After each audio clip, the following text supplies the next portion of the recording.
We have 4 levels of competitors. Okay. Assume the win. That's the lowest.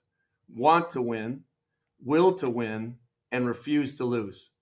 John is a refuse to lose guy, right? And the guys that compete at that level, they're never satisfied. They're never, wow, look what I did, coach. I'm this deal. And, come in the building the next day, look at me.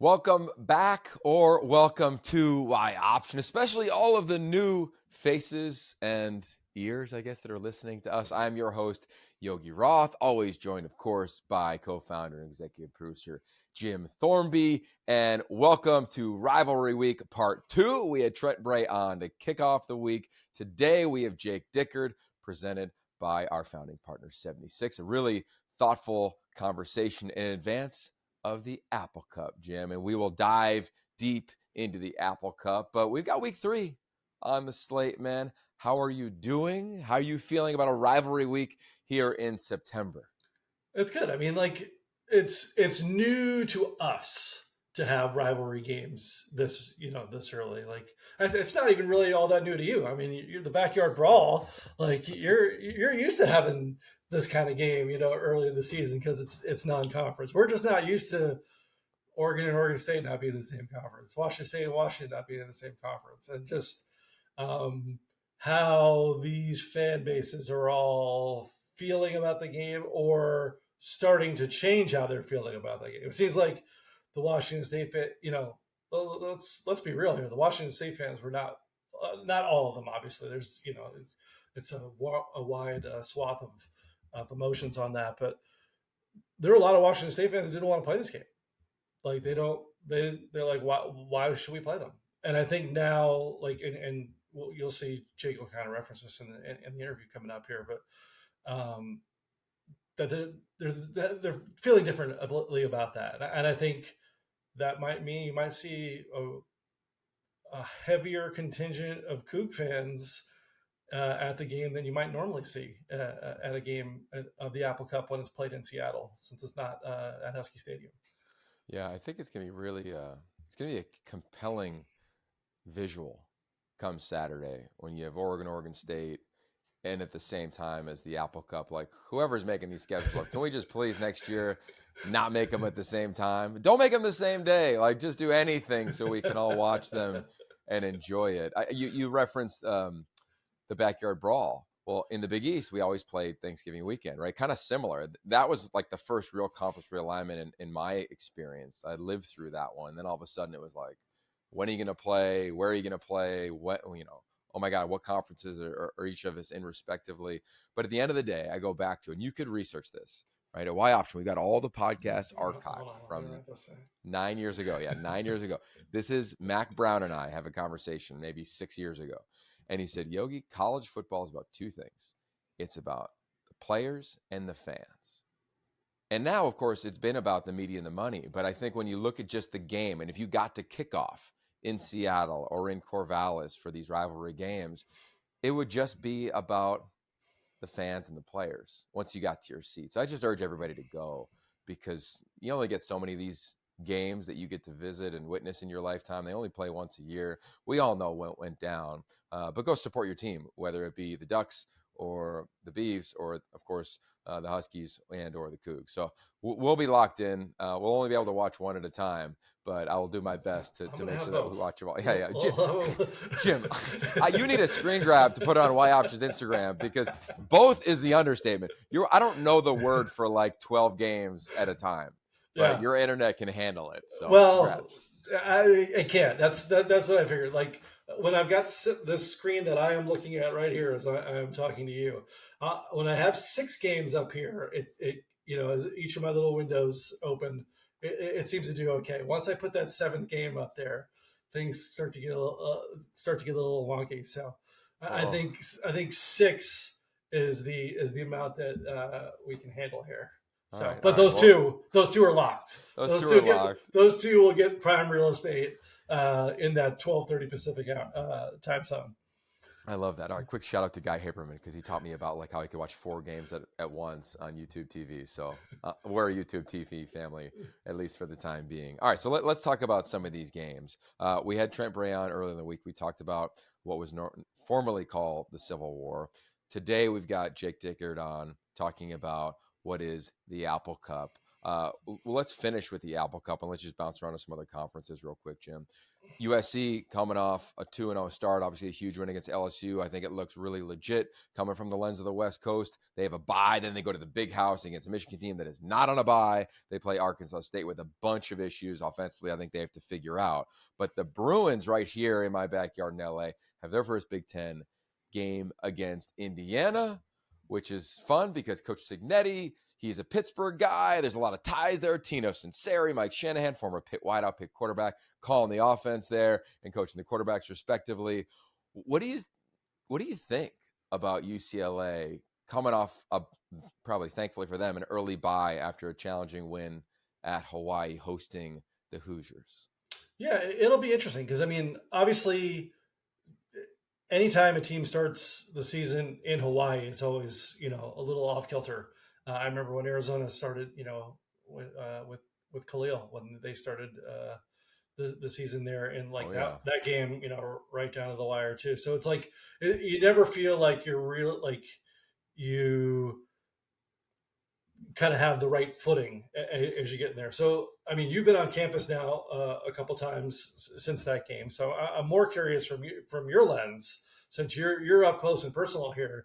What have you seen as far as how they're kind of soaking it all in right now? Yeah, I was just there yesterday and earlier this week, I should probably say. And it was, the energy and the vibe is what you would expect. I think that a lot of times fans, when we watch games, we carry our emotions over to the next week.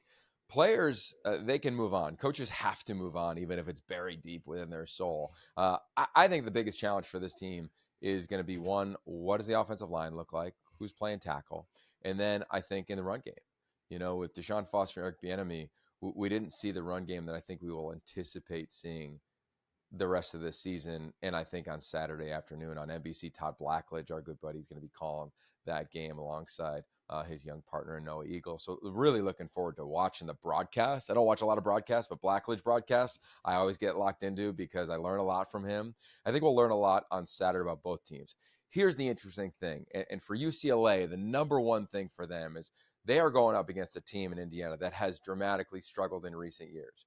They have dramatically scored points this year, albeit not against the most talented of opponents. But this team is the definition of effort. They have a variety of starters, major contributors that transferred from JMU, Old Dominion, like smaller schools that didn't get Power 5, let alone Big Ten offers. And now they're playing at the Rose Bowl. Like, put that into context. Like, you and I, we don't take the Rose Bowl for advantage. Like, we don't take it for granted, but we've done it so many times that, like, we walk in and we get the majestic element of it, but it's not our first time. But remember your first time. Remember your first time, right? In anything that you do that's monumental, these young players, they've been thinking about the Rose Bowl and dreaming about it their whole lives, and it was never a reality until it is now. Same thing for Indiana fans. They are going to pack this stadium. Like, don't be shocked. So to the Bruin fans, I know you haven't started school yet, but you better come correct. You got a new student section. It's going to be like Euro soccer, standing only, jumping up and down on the sideline, behind the visitors. It's going to be a new look. It's a new era, clearly, with Deshaun Foster. So I hope people show up and show out for him as an alum leading this program. But I'm going to be glued in to the physicality at the line of scrimmage, especially the O-line, because this defensive front and the linebackers for Indiana, they are going to come from the jump. And I don't anticipate UCLA being stunned. I know that has been a message all week. Like, don't be shocked by the effort across from you. They have to match that, if not exceed that. And then offensively, I think they do have to find ways to get explosive plays. I'm looking forward to watching this receiving core. I think got some talented players on the outside. Ethan Garber's got to have a bounce back game from the first half he had against Hawaii. I think defensively, it'll be fun because, this offense of Indiana will go. They will cook. They're going to spread the ball. They will make life challenging. UCLA defense didn't give up much in the Hawaii game. What are they really going to be like? How can Jay Toya really affect the passer? What's the pressure situation going to be like from a Kaika Malloy? Is he going to crank it up on these guys against a quarterback that can throw it but isn't very mobile? So I'm jacked, man. I want to be with Rhett Lewis. We'll be watching this one. He's a former Indiana wide receiver who's just on the pod a couple weeks ago. We talked about his story. So I think it's a huge moment, honestly, for this season for the Bruins, because they have LSU, Penn State, and Oregon in their next 3 games. And that's going to be a challenging stretch. So can they get to 2 wins will be the goal for them this week. Yeah, so 108-10. That's the combined score of Indiana's 2 games so far. Wow. 108-10. Again, good research. Yeah, the opponents, it was FIU, not played at Pitbull Stadium, played in Indiana. So I like that. Yeah. So hopefully one time this year we'll have a real discussion about Pitbull Stadium. But today's not that day. Today's not the day. All right, let's have a real discussion about your Wildcats, because it is a critical game for them. They're undefeated. We know what they have. We've talked about them all offseason about being a favorite in the Big 12. I would not say that right now based on how they have played in their first 2 games. Didn't convert a third down, 0 for 10 last week. They go to K-State. Behind me, I've got every call sheet from every game I've ever called. And in 09, 010, 011, it is full of Kansas State call sheets. That place, the 10 seats, they'll be clacking the whole night long. What are your thoughts about this game with your alma mater? Well, the first thing that really came to mind, I dug through this last night. I was like, when was the last time Arizona really won a game like this? Non-conference game against a team from a real conference on the road. And I started looking back, and the last time they won a non-conference road game against a current Power 5 school was 2000 at Utah. But at that time, Utah was still in the Mountain West. So I was like, okay, so now we got to go a little further back. And then I looked back, and the last time it was against a team, a road win at a true Power 5 conference team was 1994 at Georgia Tech. I was a sophomore in Arizona at that point. I still vividly remember watching that game in my apartment, Varsity Village, which I don't even know what it's called anymore, but it's not called Varsity Village anymore. I know that, but I can remember the freshman sensation out of Tucson, Kevin Schmidtke, with the game-winning touchdown run in like the last minute or whatever like that, and everybody was like, "Oh my God, Schmidtke's going to be amazing." Turned out his career was just okay, but I have vivid memories of that. And when I going through all the games last night and realized that was the last time they won a game like this, I was like, wow. But I mean, the one thing that you're going to see is, like, are they going to be able to get the ball to T-Mac like they were in week 1? I mean, week 1, it was just like, anytime you want to get the ball to him, you got it to him, and it was a boom, explosive play, touchdown, whatever. Last week was not the case. I don't know if there was, what the situation was, if they were trying to more spread that ball around to try and get the other guys involved because they know they're going to need them come the rest of this season. But him getting a 2-catch game is probably not going to cut it in Manhattan, Kansas. Ready, set, dream cabin nestled in the woods. Just 4 hours to go. New job halfway across the country. Butterflies before a first date. Wherever you go, 76 fuels all the ways you go, go, go. Yeah, and that's going to be obviously the goal. He's been circled all week long by that defense. I think this is the sneaky game of the week in all of college football. And I say that because I think you got 2 of the most dynamic quarterbacks in Avery Johnson and Noah Fafita going head-to-head.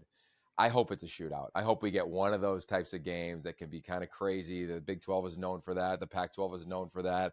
It's, of course, after the sun has set, so it'll be Big 12 after dark, even though it's a non-conference game. Like, all that we don't use that term. We don't use those terms. We don't. Just so you know, with the origin of that thing, okay? Yeah. But I hope it is that. And I want nothing more than that to happen. I think there's one positive that I'll say for Arizona that you didn't reference. Week 1, struggled on defense, cleaned it up.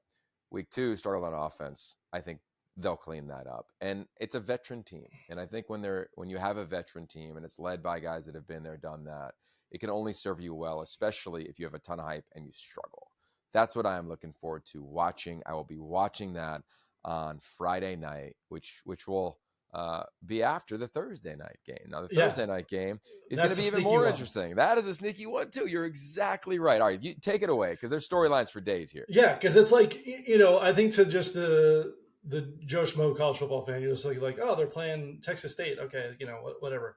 Texas State is not some just rinky-dink team. I mean, this is going to be a matchup. Two of the youngest coaches in college football, two mad geniuses going head to head. And for a Pac-12 or an Arizona fan, you're going to look across and be like, oh, I recognize that quarterback at Texas State, Jordan McLeod. So Texas State is a legitimately good team. Kenny Dillingham has really made sure to remind everybody all week that he knows that this is a really good team. They have a lot of returning starters. They were really successful. There was a lot of people. I remember seeing in a lot of people's preseason predictions that this was going to be the Group of 5 team that goes to the playoffs this year. So, I mean, do not sleep on Texas State. If Arizona State is able to go there on the road on a Thursday night and pull up a win, that is a good win. Agreed. Okay, so just because it's compelling, number one, there was a world where Jaden DeLauro was starting at quarterback in this game against Arizona State. He had transferred there and then decided to pursue his professional career for a variety of reasons. Jordan McLeod, I know you remember this, but I just can't get out of him starting in Eugene against Oregon in 2021. And then he was at JMU, which the aforementioned Curt Cignetti was the head coach at, and he was player of the year in that league. And now he's at Texas State. So anything can happen in your college career. One thing that is guaranteed to happen is that it will not go exactly as you planned, because I think he began his career at, was it South Florida? Yeah. South Florida. Yeah. So here he is on another school. He was awesome when we got to be around him. It'll be a shootout. I think for their head coach you referenced at Texas State, he is an up and coming head coach. There were a few Power 5 head coaches that had called me about him in recent years and said, hey, do you think he'd come to be my OC? We've seen guys dip from from non-Power 5 head coaching jobs to coordinator jobs. Look no further than USC and Matt Entz, North Dakota State head coach. And now he's coaching linebacker, assistant head coach. I think he's got a variety of really fun titles, but we've seen that. I don't think that's going to be the case anymore with G.J. Kinney. I think that he's going to be on the short list for a lot of big jobs, especially in the state of Texas over the course of the next couple of years, as they naturally will open up, because the pressure in the state of Texas is always ridiculous, as the environment will be as well. So Kenny Dillingham, this is the challenge. Can your team meet the moment and be the mature road team, run the rock with our reigning, that dude, player of the week in Cam Skattebo. Cam, congratulations once again. Okay, let's go to Utah. Utah State. Called Utah State SC over the weekend. Bryson Barnes is the starter. We'll see what happens this week if he is the starter again. We know that he used to play at Utah. We know what he did at Utah, the pig farmer, etc. But that is not the story. It would have been probably if Cam Rising was healthy. But we don't know if Cam Rising is healthy. Jim, what is the latest you think in advance of this one? Again, I mean, it's one of those things where, Kyle doesn't really talk about injuries unless they're season ending. But just some of the stuff I've seen from the Utah reporters who've done or always do a great job. It makes it seem like this might not be the game that Cam plays in. Now, this is an in-state rivalry. They haven't played since 2015, but those games in the early Pac-12 network years of Utah State, those were close games. I mean, the last two Utah won, the one in 2012 with when Utah State had Chucky Keaton. They pulled off that one. They pulled off the one there. Now this is not your Chucky Keaton Utah State squad as you saw last week. So I don't know, but hopefully the Utes are able to kind of pull that energy together like they did more in the fourth quarter last week than they did in the third. Because if they play like they did in the third quarter, this is not going to be a fun game for Utah fans. Okay, so quick one for Utah fans. Here's the thing that I think I'll be most curious about for Utah State. They did not run their traditional offense against USC. Their offense is up-tempo, spread it, get after it. As quickly and as efficiently as you can, you want to snap the ball. They did the exact opposite against USC. What do they do in this game? Do they think if Cam Rising, to your point, is not playing, is it time to cut it absolutely loose and play your style? And does that mean quarterback run game, right? They got a long season. This team was picked in the middle of the pack in the Mountain West. I think they got enough talent to compete in that league. So that'll be a decision that they're going to have to figure out over the course, obviously, of the week and as we get closer to game day. Defensively, they played a coverage against SC where they were just like no explosive plays. They didn't want to get anybody behind them. What do they do in this game? Do they try to get after? Is it Isaac Wilson? Do they get after him? Do they say, hey, let's play his little man coverage? Let's change things up. I don't know what Coach Dryling's going to do, but I'll be locked in on this game because it's got a sneaky upset alert. It's going to be a lot of intrigue around this game. I expect Utah to win, expect them to be more mature, but young quarterback can't turn it over. They have to run the football. So speaking of running the football, Colorado did not do a lot of that. They're playing Colorado State, who will not run from this rivalry. We saw that a year ago. Everybody stayed up. It was like the greatest viewed game in the history of Colorado football, I feel like, and probably every week trumped that in some fashion. This one is at Colorado State. It's a late afternoon game. It's a CBS game. Shiloh Sanders out for a couple weeks. Shedeur Sanders, we know how tough he is, the talent that he is.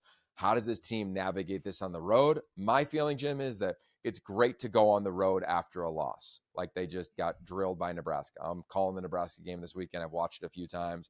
They had no shot. They struggled protecting in this game, point blank. I don't care what happened in the second half. They just struggled against this defense. I'd imagine Colorado State's going to blitz 70% of the time. I would in this game. The challenge will be, this is the thing with all the new faces. This, to me, is what head coaches do. This is about bringing a team together. Two things win games. I don't care how talented the roster is. It's, do you have a culture and do you have chemistry? You have to have those things. It's the ultimate team game. Ask Northern Illinois. Ask Notre Dame over the weekend. Ask Idaho and what they almost did in week 1 and what they did against Wyoming in week 2. Like, I just think that those things are critical. And that's going to be the question. How connected can this team be? I think they'll answer the bell. I want them to answer the bell. I've always gone on record. I'm enthused by what Dion has done there. It's been great for the university, but there's so much vitriol right now. Like, they need a win. They need a win, I think, just to take a breath. Because if not, here comes conference play. If they lose this one, we've seen this show before. Like, it could get off the rails quickly. I hope it doesn't. But I think we'll get a classic. What are your thoughts on this rivalry? Well, I want to see, to your point, and I think, the Shiloh Sanders injury, if you remember last year's game, like, the first score was the pick 6 from him. And like, that really kind of, that place, the stadium was already electric, and then he kind of like lit the fuse on that, and so. Was that after Little Wayne or before Little Wayne? I don't remember, because that was. I don't know. The Rock was there, like, it was, the whole 9 yards there. But Colorado State, not sure if their star receiver is gonna play in this game, so that's obviously gonna be a big concern. Travis for them. Hunter might not play. No, Colorado State. Oh, Colorado State. Okay, all right. And I'm spacing on his name here, but he was great in the game last year. But yeah, so it'll be interesting to see, just because that was as intense a game as they had all year last year. Like, they were both like coming for it. So it'll be interesting to see if the teams are dialing it down. It seemed like there was, even this week in the media, people were trying to like poke the bear a little bit to try and get whatever, and people mostly, I think, diffused all that stuff. But once it's on the field, it'll be interesting to see how everybody's able to keep that under control. Yeah, I think safe to say that everyone will be tuning into the Jay Norvell Coaches Show this week after what happened last year. So to that point, let's go to our final conference roundup of the week before we get out and back to the Apple Cup with Jake Dickert, our conversation from today. Stanford is on a bye. Then they go to Syracuse next week, which is just weird because, like, you literally couldn't get any further apart. And a Friday night game at that. There we go. Here we go. Bring the tutors, get the homework done. And I hope they get win number 2 of the season. Always cheering for them. And Syracuse, what a really cool story for them. Their quarterback, the transfer from Ohio State. We'll talk more about that next week. But how about Cal? I'm wearing my JG, Jared Goff t-shirt today in honor of Fernando Mendoza and the air quotes, one of the greatest pressures we've ever seen in 36 seconds or whatever it was. Go to Y Options Twitter handle. We have retweeted that because it's absolutely amazing. They host San Diego State in a trap game to me. They just beat the brakes off of Auburn. We put it out on social. I did as well. Stop calling it an embarrassing loss to those in Alabama. When you look at and watch the game, you just got beat by the better team. Not emotional, not the West Coast guy, just trying to give it to you from the lens of the West Coast. That's the reality. South Bend, you could be embarrassed by that. You should have won that ball game. Not the case in Auburn when they went down to the Cal Bears. Fernando Mendoza isn't turning the ball over. He's playing with tremendous efficiency. And I'd vote for this guy. I'd vote for this guy for anything he wanted in life, Jim. I think the Cal Bears have a chance to be undefeated when Miami and Mario Cristobal come to town. We said that last week. We'll say it again. Fernando and he went to the same high school, which is just a fun story when you pull out the yearbooks. I'm sure whoever's calling that game, do it. Take that idea from us and run with it. But what do you think? Do you think this is a letdown game for them? Do you think the crowd is going to be bonkers? This is kind of taken place of the weekender, they used to call that. When SC would go up to Cal, everybody would drive up the 101 for the weekend. It'd be a great party. You go to the game, it'd be sold out. I called that game last year with Ted Robinson. It was a blast. This is kind of the JV version of that to a degree, with San Diego State being in San Diego, going up to Cal with a freshman quarterback. We know all about their head coaches, or their head coach. We're a big fan of him coming over from Colorado. Now, of course, the head coach of San Diego State. But what do you make of this one? Yeah, it's funny because I think, this summer when you were interviewing Brent Brennan, I think he said the most overused term is culture. I think the most overused term in college football for me is trap game. But they're true though. It's kind of true. This one I kind of see. I mean, this one you're coming off that huge win in SEC country. Like, you're probably feeling yourself a little bit. San Diego State just got shut out by the Beavers last week. They got to be, have a chip on their shoulder. So through all the realignment stuff where, this Cal and San Diego State almost were in the same conference, how this all came out. So there's probably chips on chips on chips on San Diego State's shoulders for this game. So again, I hate using that term, but in this one, I think that's an accurate statement. Yeah, I support the distaste for that term, but there's some terms that have just been proven true time and time again. And I think that's the case here. I don't think it'll happen in this game. I do think there'll be a lot of positives this weekend for San Diego State and their program. And one is just the competitive temperament that they have with their new head coach and with the new look of the team. And I think the future is really bright there. Same thing for Justin Wilcox and Cal. And I'll say it again. We said it earlier in the week. Administration at Cal, give this program the resources to compete with the big dogs in college football, and look out, because they'll be able to do it. They've proven to do it schematically and even talent against a team from the vaunted SEC. And I think they'll continue to do it, especially in the league you're in currently. They got a chance to make a little bit of noise in the ACC. All right, so let's swing it on back to the Pac-12. And I just laugh a little bit to myself because I think about Cal in that stadium, and I'm looking at the Pacific, yet they're in the Atlantic Coast Conference. Still, I think that's the ultimate line. But with that said, we got the Apple Cup. We have Jake Dickert today. Jim, my biggest takeaway from the conversation with Jake Dickert is this. Last year, Jake Dickert has said, let me rephrase. Last year, he often made it about proving everybody wrong. We're a power team. It just felt like it was them against the world. It was Cougs versus everybody. He made, in my eyes, a philosophical shift of not making about that and really about blocking out distraction, not welcoming distraction, using it as fuel. I think that's going to benefit his team in this game. We've been calling the Cougs America's team all off season long. Check us out on social media and join the party. I think they got a shot to do that on a grand stage. Now, granted, it's going to be on Peacock, so hopefully people are locked in and tuned into that from the fan base's perspective and really from the nation's perspective. I hope so, because I think you're in for a treat. And this is their opportunity. Like, if there's a time to get UW in the new look Washington with Jedd Fisch, this is the game. This is the year with your quarterback, with the quarterback run game, with your defense and the way they're getting after people in the backfield. Like, this is the opportunity, Jim. And I think they have a great opportunity to make a massive statement, because they win this game. Whew. I mean, the juice around this program, I think, is only going to go to a level we haven't seen in quite some time. Yeah, I mean, and something's got to give. I mean, the Cougs have scored 107 points these first two games. UW, not allowed a touchdown. So, I mean, this, you couldn't be more diametrically opposed with the way things have gone for those two teams. And again, I mean, it's two games. It's the opponents that they've played.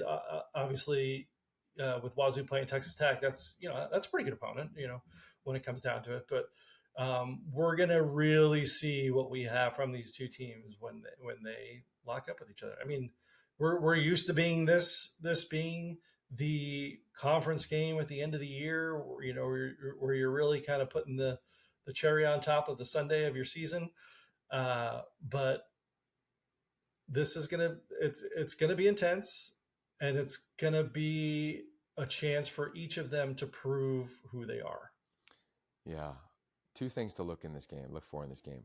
Jonah Coleman, if they can run the football for Washington, they'll have a chance to go and win the Apple Cup and keep that in Seattle.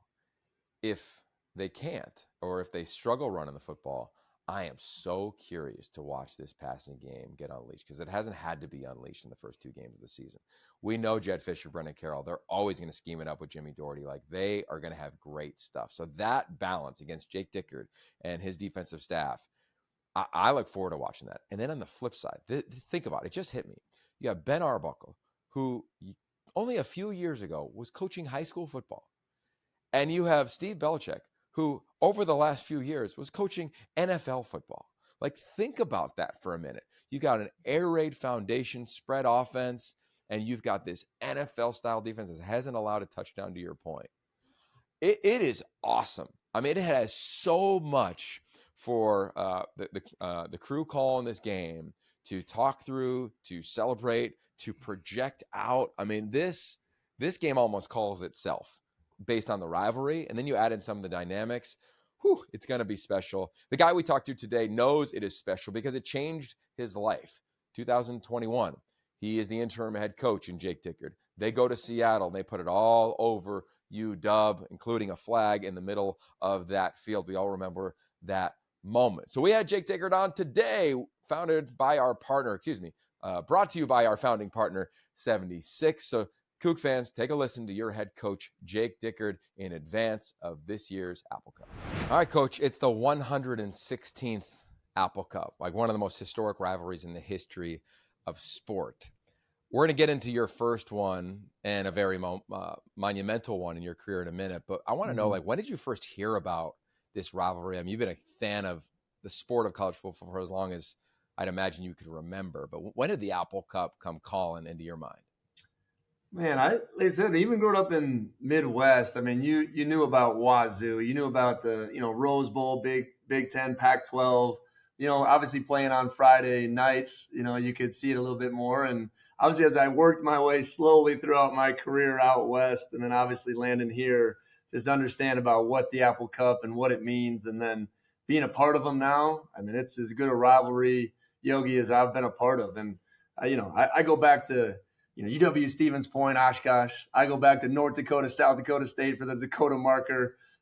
Wyoming, CSU for the bronze boot. I've had a couple beers out of the boot, 3-0, right? Then obviously the Apple Cup, the passion, the pageantry, it's everything as advertised. Amen. I remember Lackawanna Trail in Lakeland, which all 100 people listening to this podcast remember in high school, Pennsylvania, and as a kid. But you're right. There's something special to rivalries, and they're memorable. They could be momentous. For you, you could argue it was life-changing. Yeah. What do you recall of 2021 and the romp you guys had in Seattle over UW? I said this the other day because somebody asked me. It's a football core memory that I'll never forget. And not for the win. I don't even remember the score. I know we won by the largest margin of victory of Washington State history, right, of that game. but it was the moment for the players. It was the moment for pure exhaustion of 6 weeks being the head coach, trying to keep it afloat, being the DC, having staff members that just got here, losing other guys, and the bonds that were created during that 6-game run of the 2021 WSU football team will never be forgotten. And I'm so grateful for those players to stay together and to just get behind what I was trying to say and do at that time, and just to see their joy of breaking the 7-year streak, those seniors that meant so much to our program that really took Washington State football to a whole new level, under Coach Leach. And we were, just so honored to continue that on. Because I remember being in the locker room and our equipment guys are like, we got to get these guys off the field. We got to leave. I said, hell no, leave them out there. All right, we'll get them in when they get them in. And, Jahad Woods works for us. George Hicks worked for us. Got to see Liam Ryan at the game just last week. Those guys still talk about that one moment just being unbelievable, Dallas Hobbs. So, there was big, and I almost tear up a little bit thinking about just putting myself back into that moment, and obviously the great news that came from winning that game to allow me to be the head coach here at Washington State. I got to imagine Max Borghi's timeline on his social media account is going to be full of some pretty good highlights this week from that game. We know he's a great follow. You and I have jokingly talked about this, but I think you've got a great book at some point. Happy to offer up my services, Coach, if you need a co-author on this thing, because I don't know what chapter it's in, whether it's the 2021 game and shortly thereafter Pat Chun says, come be the head coach, or this game where he's going to be on the other sideline. Have you even put into context your career and the unique, maybe people have one of these in their career. You've had so many in 4 years. Yeah, it's been obviously a unique situation. I do, when everyone does ask me, Yogi, I always say it has been my opportunity to live out what I have been preaching to the players. Adversity is life's greatest teacher. You are who you say you are as a character and a man when things don't go your way. We haven't had anything go our way. And we just keep plugging away and trying to find a way to do it our own way. And I think that represents kind of the nature of how I was raised, small town Wisconsin. We had 27 kids in my graduating class. You better be pretty tough when you have 9 boys that kind of field the varsity football team. But to come out here on the Palouse, to say these are our people, the hardworking, tough, blue collar, and to represent them through all these struggles too, because I know what's on their heart. I know what's on their mind. I feel it. I see it. How this has transpired and affected our community. I understand all those things. So to be able to represent them and to also go into this game where, there is a lot of emotion tied to this game, rightfully so. And I don't care whatever side, you didn't want this game to be played. You knew it needed to, whatever side you're on, show up, be loud, support the Cougs, because these players want to represent Washington State. So how do you talk to the players right now? Because you referenced the emotion, clearly there's a lot that's gone on, whether it's realignment, conference changes, debate over where should the game be played, etc. How do you talk to the guys that will actually compete on Saturday? Well, I think there's a duality to my role. I mean, my number one job, I tell our guys all the time, is to make sure our guys are elite high performers. All right. And one of the biggest things to be a high performer, Yogi, is controlling your environment and eliminating things that don't matter. Right. So I teach them about that. And it isn't just this week. I mean, we spent fall camp, working on, how do you control your environment? What's your social media reactions? To families, to agents, to all these things these guys deal with now are real. But the one thing that matters to a high performer is being in the present, in that one moment, and being in that moment every moment, right? Because we talk about playing present and being in the now. The louder the game gets, the bigger the perception of everything gets, the more you need to double down on doing the little things.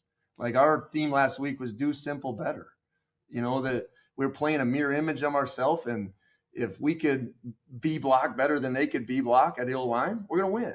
If we can communicate better than they can communicate on defense, we're going to win. And still feel the same way this week. If you're all fire and brimstone and toughness and no technique, you're going to get beat. So it still comes down to those moments of execution, and that's how we win this game. It's so hard to replicate a game in practice. Everybody tries, but it's just different, especially I think at the quarterback position.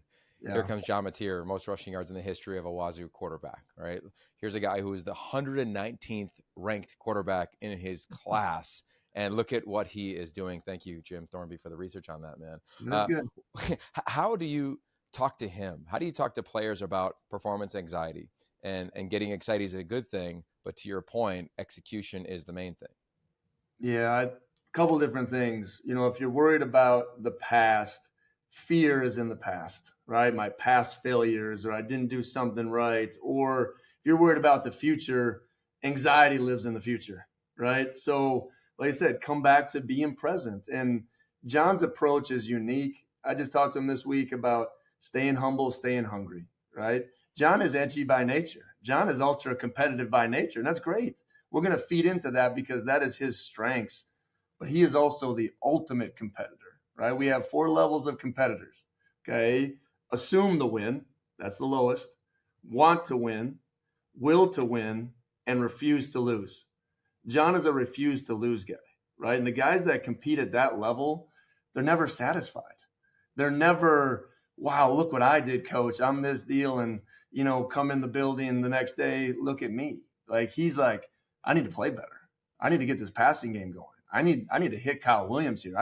I missed him. So when you're that refuse to lose competitor, you just keep your eye on where you're going. And, the one thing I said when we named John is that every time we put him out there, he's going to keep getting better, right? Because of who he is. And that's the expectation going from week 2 to week 3, just like he did week 1 to week 2. How, when you look at your roster, the construction of it, how many guys are in that refuse to lose? Is that something I'd imagine that you just continuously harping on it? And how have you seen it impact this team midweek of the Apple Cup? Yeah, we rank these guys. We call it our core score. Okay, so our core values are trust, discipline, love, and competition. So they get a core score from their coaches.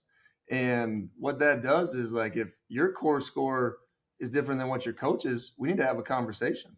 So the more, it's the 10-80-10 rule. If you ever read Twin Thief Steve Jones, like 10% of your team is going to do everything you say. There's always a bottom 10% that's going to weigh, down. And then there's a battle for that 80%, right? And the elite guys, the leaders, the voices of the team, that top 10% need to pull everybody up with them. So the more guys that we can get that refuse to lose, because at times, those want to win guys that say they want to win but don't show up at practice, right? The want to win guy that says they want to win and doesn't eat right, sleep right, train right, or only does things in the 20 hours we get, you can't win with a lot of those guys. So that's what I love, that this roster's been 95% recruited by us. They know what it means to stay here, and the more we get in those upper levels, the more we'll continue to win. I'm stealing that from my flag football team coach. Just so you know. Yeah. The 9-year-olds in LA, look out, it's coming. They need it. I read a quote from you regarding this game and the opponent, and you talked about UW and the offense and defensive lines. And then I read a quote from one of your players, and it was, we like to say, sacrifice the body, glorify the soul, all in the name of points or all in the name of John Mateer. It was amazing. But take us into that key element in this ball game and the rivalry. Oh, I think it's the number one thing I learned from last year, Yogi, is that we need to be more physical and dominant at the line of scrimmage. And, this has been a 3-year journey since I've been the head coach to remake this offensive line. And we need to take the next step. We've taken 2 really good steps so far. But the one biggest thing from this UW team is the attacking nature on defense. It's a whole different animal. The Bear, how they create one-on-one matchups almost every play. It comes from different angles, different levels of the defense, the simulated pressures. So they're going to stay on the attack. And once again, you can keep your quarterback upright. You can establish a run game and stay ahead of the chains. That starts with the offensive line. We will be in really good positions offensively. And then, vice versa, defensive line, we got to make their quarterback uncomfortable. When he's comfortable and he's going through his read progressions, he's as good as there is in college football. So that will be where the game is won. Those guys know that. And to glorify the soul, it's ugly, it's nasty, it's dirty. That's what he means by that. Dev has a saying, because Devin Kalani said that, we're the only, people in sport that aren't looking at the ball, right? Offensive linemen. So the trust of 5 guys playing as one, when you don't know what's happening behind you, there's a whole nother level to that type of mentality. We don't have all linemen on our flag team, Coach, but they might have to just hear that That's right. speech That's anyway. Right. Last two before we cut you loose here, Coach. When you look at this game and the location of it, right? It's going to be in Lumen Field where the Seahawks play. You guys have a big fan base in Seattle, a huge alumni base in Seattle. Obviously, it's UW's home city. What have you heard, if you've heard anything from Coug fans? What do you anticipate this environment being? Because it seems to be a unique one amid a rivalry that's usually in one of the other's home stadiums.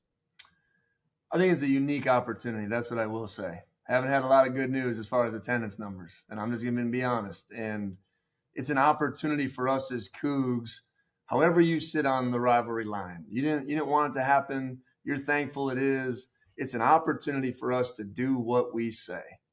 I've read a lot in the last calendar year about us being upset. That does nothing. Showing up, investing, that's what matters. So we get an opportunity. And I'm going to wait until Saturday after the game. We'll see what it means. But in college football, the margins to win are so small. I appreciate the time, Coach. Best of luck this weekend, and I can't wait to tune into this one. It's a classic rivalry. It's the Afterglow. Jim Thornby, Yogi Roth. That was Jake Dickert, presented by our founding partner, 76. Go, go, go. Make sure you tune into our Go, Go, Go awards this weekend based on Week 3's performances. But, Jim, what did you think of that conversation from Coach Dickert in advance of the Apple Cup? It's great. I mean, I think I need to find out what my core score is here so I can kind of, figure out my level of competitiveness. Not that I'm pretending that I'm ever going to get on the field there, but just, as we do this, we are competing to be as best as we can here. But Jake is great. Thankful for his, the time he gave us. And, he's done a really good job, especially with all the curveballs that have been thrown their way the last several years. Yeah, he's so impressive to me, and I think I've always loved when first-time head coaches get jobs because we get to watch them evolve as head coaches, right? Defensive-minded coach, of course, and then you look at how he's really become the CEO of that program, and really he's the face of that entire university, right? Pat Chun left to go become the athletic director at Washington. We talked to him about that. Kirk Schultz, the president, is going to be departing later on, I think late next year. So to that point, like Jake Dickert's been the face of this whole thing amid realignment, amid the changes in college football, and he's been really steady. And I think that is something that every coach can learn from and take from, because I don't think many coaches have gone through what Jake Dickert has gone through. I mean, there's been so many elements. He joked about writing his book. Whenever he chooses to do it, it's going to be a bestseller, man, because there's just so much stuff that went on. I know that he hopes that the wins trump the off the field things, and I think they have a chance to do that. So we'll be locked into that one this weekend. The other one I know Jim Thornby will be locked into, dueling screens, of course, is what was known formerly as the Civil War.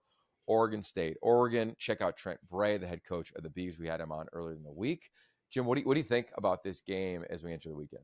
I think the one thing that I'm really going to pay attention to, and I think it'll be fairly evident, is just the Oregon's ability to get explosive plays against this Oregon State defense. Through the first 2 games, and again, obviously small sample size, they've only allowed 3 plays of 20 plus yards. When we watched that Oregon game against Boise, the explosive plays are what won that game for the Ducks. Without the explosive plays, they don't win that game. I mean, they had 4 touchdowns on explosive plays, including 2 of them on special teams. And then the 5th touchdown was set up by an explosive play. So we have yet to really see that them put together a methodical drive like that, at least in the Boise game. We didn't see them put together a methodical drive to really get down the field and put up some points. So that's the one angle I really want to, or I mean, I think probably everybody's going to keep their. It's not just me. I think everybody's going to be keeping their eyes on to see, how that Ducks offense is able to operate. Yeah, I got a feeling that the producer of that game is a guy named Bo Garrett. I've known since I was 19 years old. I can imagine early in the game they're going to be showing flashbacks from those highlight plays. And then for Oregon State, they're traditionally a very aggressive man-to-man coverage defense. So do they adjust? Do they play coverage and say, we want you to run the ball on us with an offensive line that's been in flux? Or do they say, no, we're going to play our style and we're going to force you to throw it deep? If so, Will Stein's going to throw it deep. And then how do you play the ball? How many PIs do we see called? There's a lot of elements. I think if I was at this game, the number one thing I would do is I would just take it in. Take in the environment, because it is going to be raucous, to say the least. I got to imagine, pending what's going on in the Apple Cup and vice versa, like those two stadiums are just going to be flashing those scores like throughout the ball game. So if you see anything at those games, tag Y Option on any of our social platforms so we can see it as well. Jim will be watching it. I'm going to be in Lincoln, Nebraska. I haven't been there since 2008 when I was coaching at SC. Went and watched that game back. It was Musburger, Herb Street. I mean, it was an awesome game. It was a tight game. And then all of a sudden we blow it open and win by 30 or something, 40 or something like that. And after the game, because I know we love stories here, Keanu Reeves is in the locker room. He flew up day of the game. And I'll never forget being like this young 20-something coach, of course, quoting Keanu, as did all of the coaches, because we were so excited after the game, just screaming it in the locker room. So there it is. There's my story from Lincoln. I'll have Johnny Utah, right? Johnny Utah was Utah. definitely Give me a line. two. Yeah, get off my wave. I mean, there was a lot of lines that were shouted out from the likes of our coaching staff. Most of them were pretty young. You can imagine who. How did he handle that? He loved it. Oh yeah. The player. I mean, he's such a shy, humble guy. Right. Exactly. That's what I was curious. He just thought, I've been able to be around him a little bit. We have a mutual friend, and he's everything you'd hope. Like super down to earth. Big sports fan. He's helped out a bunch of teams in the past. Texas last year in advance of their semifinal game against UW. He voiced over a track for their pregame video. They showed the team, which is pretty cool because their season was based on John Wick, let alone way back in the day when we were at SC and visiting in Lincoln. So I'm going to hop on a plane. I'm going to go visit Lincoln, Nebraska for the first time in quite some time. Jim, take a breath. I know you got a lot going on. It's been an aggressive week. It's rivalry week. Our bodies aren't ready for that, but we jumped right into it. Oregon State coverage, no better place than here. Washington State coverage, no better place. And, of course, college football through the lens of the West Coast. I think you're going to like some of the features we're going to continue to roll out here slowly and surely as conference play continues to creep up on us. So stay safe. Enjoy the game. Send your picks. Tag Y Option. And can't wait to talk next week. Peace.